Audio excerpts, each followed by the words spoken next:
Hey there. So recently, Stephen Hawking died, and there's been a lot of almost what sounds like it's almost as though some religious people are rather boastfully gloating over it. It's like they're actually gloating over the death of a brilliant mind that struggled against one of the most debilitating diseases anybody could actually get, and yet still became a leading voice in his field of scientific discovery. And so what this really kind of puts forth, though, more so than anything else, is the idea of how these religious people are so short on humanity, their own humanity, that they actually enjoy the suffering of others in this way, as though it is some kind of revenge for for this brilliant mind to be an atheist. Now, let's just take a look at the real truth here. This is a process of creation of unique individuality, the true relationship we have with God. It is not God in a state of governance.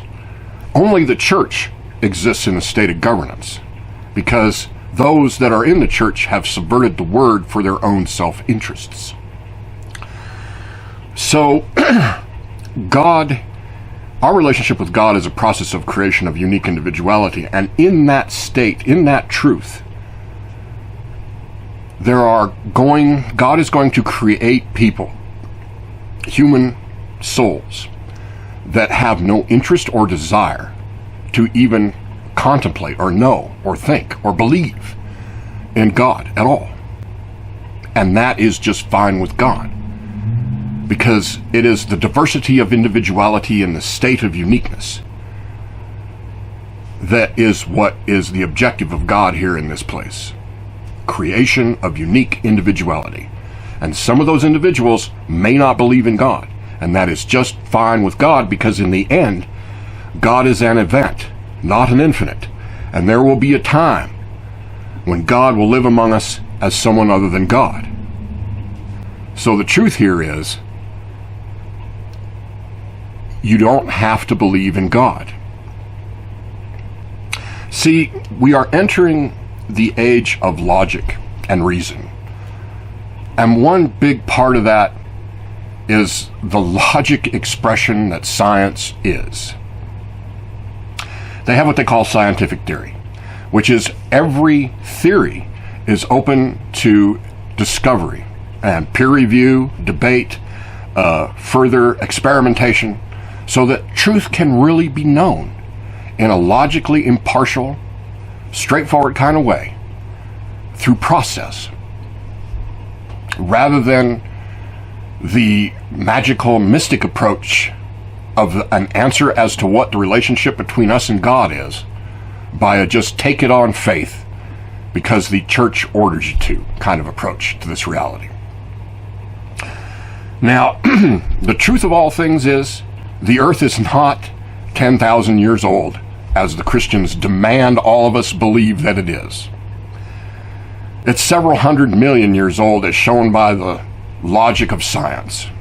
That's the absolute truth. Now, all that opposition to discovery that the church has would be just fine. It would be just water under the bridge. It would just be a bunch of people who cannot move forward in the progress of history, being buried by the progression of history. And that would be just fine if Christ was not God on earth. But as Christ is God on earth, somehow God is going to make Christianity change. And so, to be very clear here, these people that have basically infested the church and subverted the word for their own profit in a state of governance, those are the ones who are resisting the true will of God to move forward into the new age. And it shall be hell upon them. So, if you really want to know who's going to be in hell, it's not going to be Stephen Hawking. It's going to be the Christian evangelist type, the Christian fundamentalist type. It's going to be those Christians that cannot accept discovery and those Christians that will not change. Because it is the force of God upon you to change, because change is what creation is all about.